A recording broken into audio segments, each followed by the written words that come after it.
What do you like about corn? It's cold. A big corn that knobs. It has the juice. It has a more beautiful thing. It's corn. I don't know this song.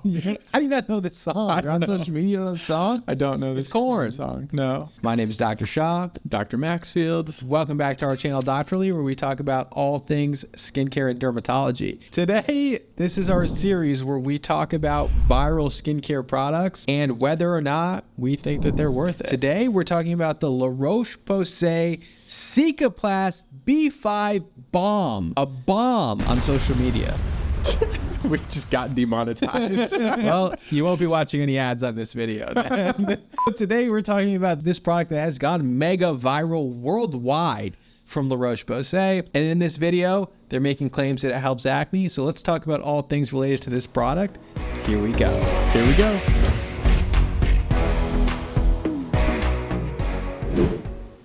Pick it up. Nice. The La Roche-Posay Cicaplast Balm B5. Let's talk about the packaging first. Outside, it comes in a box. This is a small box that fits the tube nicely. It's fairly average. And it's a tube. It's a tube. There's nothing special about the packaging. Packaging gets a 0 out of 10.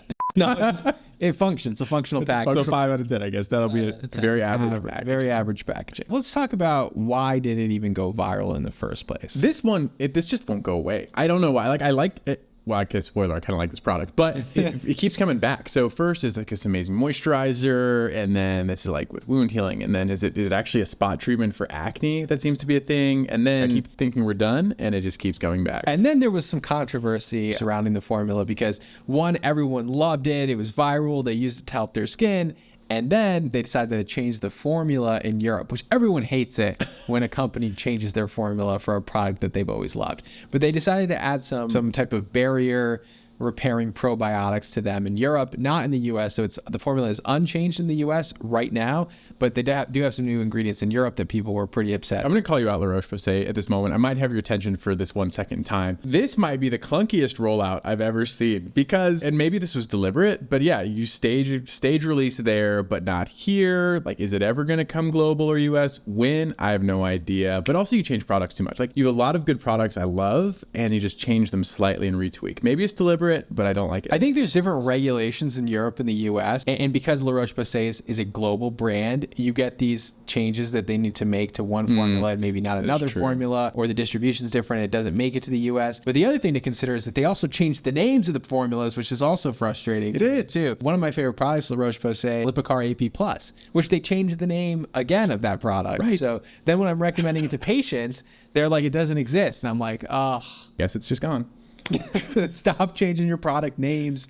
If you have to change the formulas because you have to change the formulas, I mean, we can't say anything about that, but stop changing the names of the products when people learn them. All right, so next up, let's talk about the ingredients because that's the real focus and the heart of La Roche-Posay. La Roche-Posay is a brand that is a derm-backed brand. You know, a lot of dermatologists recommend it. They actually have a skin center in France where they treat people with their thermal spring water, and they actually do a lot of philanthropic things, which I think are pretty cool. You know, it's actually really interesting. The Lipicar moisturizer is approved to treat radiation dermatitis for people that have cancers. And people that have cancers that are treated with radiation, they get a lot of damage to their skin barrier.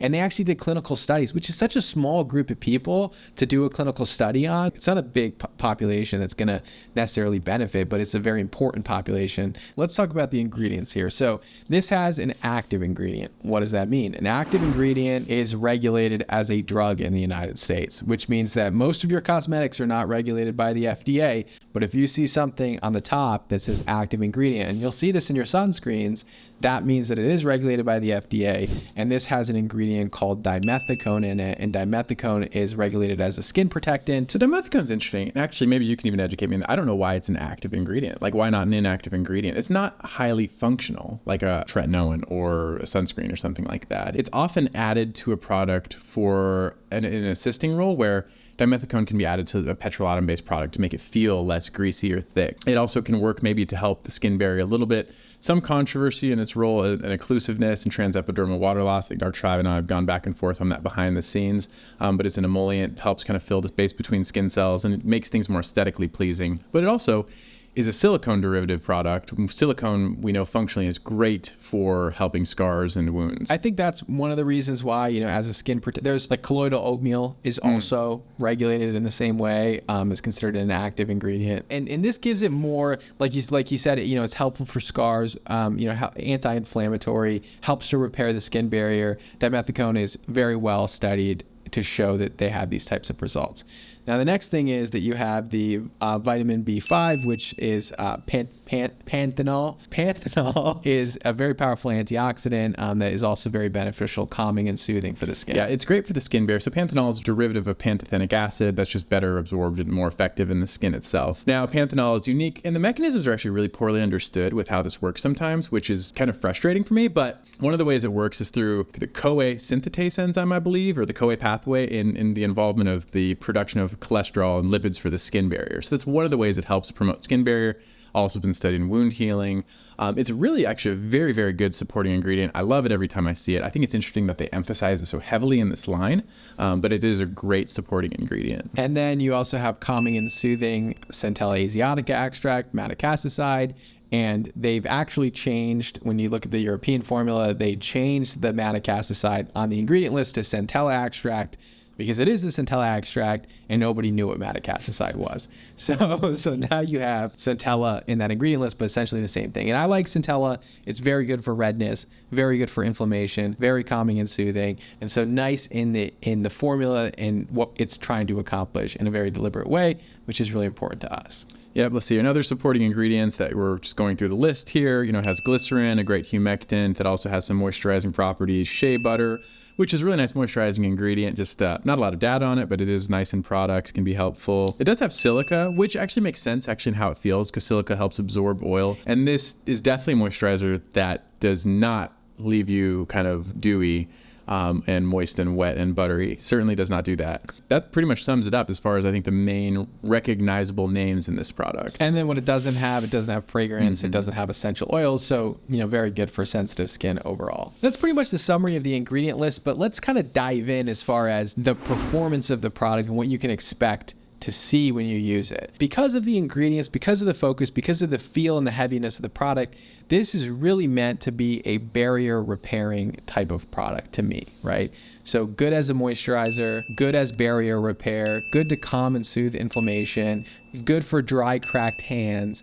To me, it's not necessarily good for acne, but it's also not bad for acne. There have been some studies that have shown that when you add dimethicone to your acne ingredients, so basically if you have like an ingredient like benzoyl peroxide and you add dimethicone to it, it can make it more tolerable, right? So it's good in addition to an acne routine, but it's not meant to, like in a lot of our videos, even the video that we featured here, they showed it as an acne treatment, but it's more of an ingredient to support your acne treatments. And I do think it's a good part of an acne routine, but it's not going to cure your acne without any other ingredients. So this, if anything, would function to help the wound healing part of an acne bump and maybe a little bit of inflammation, but there's really not a strong, like, dedicated anti-inflammatory component. It's not like that strong. This actually answers and kind of comes alongside of one important question, is like, should you moisturize when you have acne? And this moisturizer is kind of heavier, but it would actually function very well to offset irritation from either the acne active ingredients or just help the open acne bumps heal as they should be naturally progressing. Absolutely. So, and I really think it has a better place in people who have eczema,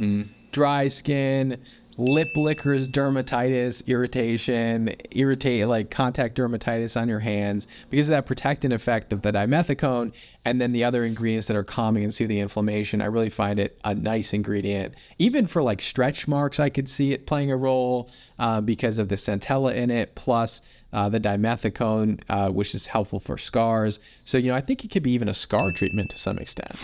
That's interesting. I would say, yeah, for probably non-mature scars or like early scarring, it might be helpful in that way. I think that's kind of just a thought game, mind bubble, mind play. We're just thinking out loud here, but it might be helpful in that way as well. Dr. Shaw, I think, nailed it here. This is like fragrance-free, extremely gentle. Let's talk about now, like feel and fit, touch of the product. How does it blend into the skin? Do we like it? Do we hate it? It's thick. So a lot of the La Roche-Posay moisturizers leave behind a nice hydrating film, which I personally appreciate. I think it really lasts a long time and helps throughout the day. This one is like borderline sunscreen thick. Yes, it's like a mineral sunscreen thick. It like grips your skin.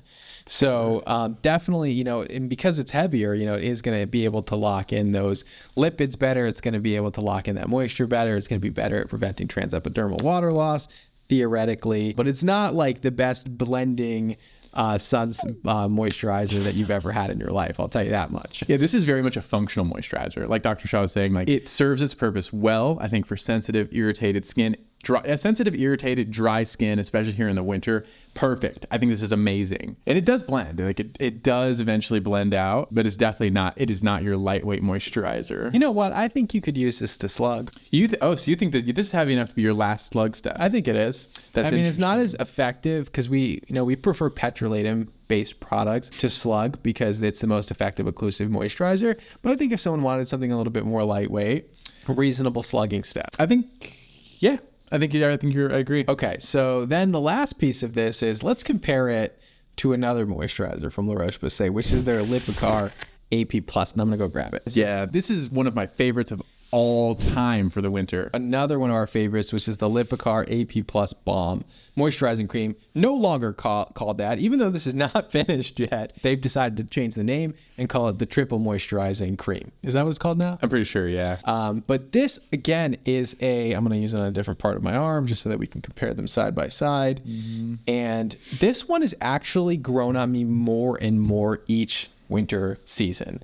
At first I was like, okay, maybe this is too heavy for me. I don't love it as much, but as my skin gets drier with age, and the size of the bottle and the price of the bottle, I am becoming more and more obsessed with this product. It locks in hydration all day, all night. It doesn't feel too greasy after it rubs in. Mm-hmm. It blends better than this, the Cicaplast Balm, and it just overall is an amazing product. Completely agree. Yeah. I mean, I'm obsessed with it. Obsessed. Like my skin gets beat up in the winter from surfing and all this crazy coldness. Comparably though, I think it's lighter. It's lighter than the Cicaplast Balm. And because of that, I think it's more generalizably tolerable. I think more people would use it, especially actually in the setting of the face. You know, the Cicaplast Balm is small enough for like the face, the hands.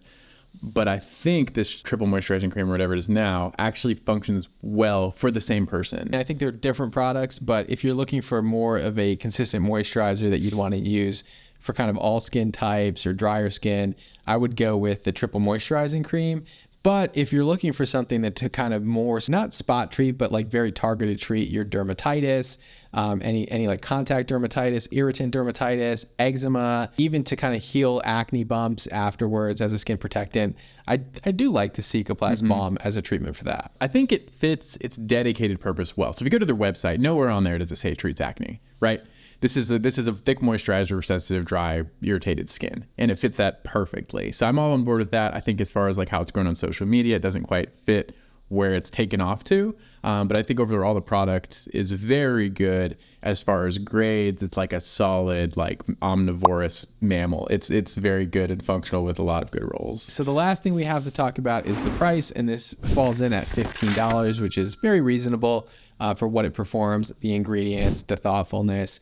So overall, we have a pretty good, great even product. I would actually say that this is completely worth its virality. I think that, you know, it's kind of like a game of telephone. Is a great product for certain things like your irritation of the skin.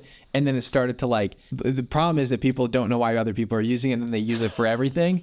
And then the spillover, like it started out as probably the right thing, and then it spilled over into being used for things that probably isn't as helpful for, like treating active acne. That being said, I think it's a great product to have, especially for somebody who suffers from dry, irritated skin. So overall, I think it deserves its virality. Buy it with purpose, but definitely doctorally approved. Definitely. Let us know which products you want us to review next. We're going to be making this a larger series where we review products one by one. Thank you all so much for tuning in. Please like, comment, and subscribe. We'll see you in the next video. We'll see you next time. Can't you with the tricks?